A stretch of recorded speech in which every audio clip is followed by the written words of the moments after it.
पवित्र रामनवमी को नहीं सबुठी हिंदुत्वर एकता देखा मिलता बेले गंजाम जिला पलसरा सहर में बहु आडंबर सहकारे पवित्र रामनवमी उत्सव धूमधाम रे पालित हो जाइछि। जेउटी पलसरा विधायक तथा मत्स्य और प्राणी संपद विकास मंत्री गोकुलानंद मल्लिक और तांको समर्थक माने लुणीघाटी पड़ियार एक विशाल बाइक रैली रे बाहरी रानीपड़ा श्रीराम मंदिर रे पहुंची।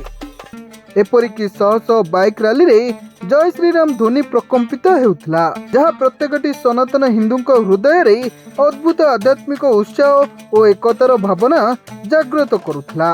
तेबे आधुनिक जुगरे युवक माने पथभ्रष्ट हुअंतु नहीं।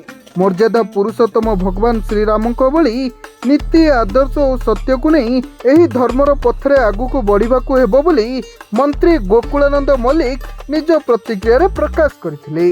देखंतु आज पवित्र श्रीराम नवमी रे आज धूमधाम रे पोलोसरा रे आज समस्त कार्यकर्ता सह मिसी आमर रामकर प्रभुंकर यही जन्मदिन को आज पालन करा जाइछि। एथिरे समस्त युवक महिला छात्र समस्ते आज जनसाधारण पोलोसरा रो जोड़ी होइतिले। आमर लुणीघाटी पड़िया ठारू आपणकर रानीपड़ा श्रीराम मंदिर पर्यंत गोटे विशाल शोभा यात्रा रे राम ध्वनि रे प्रकम्पित होई पोलोसरा नगरी को आज आम परिभ्रमण करिचु। पोलसरा मनोज कुमार घड़ी रिपोर्ट, सरकार न्यूज।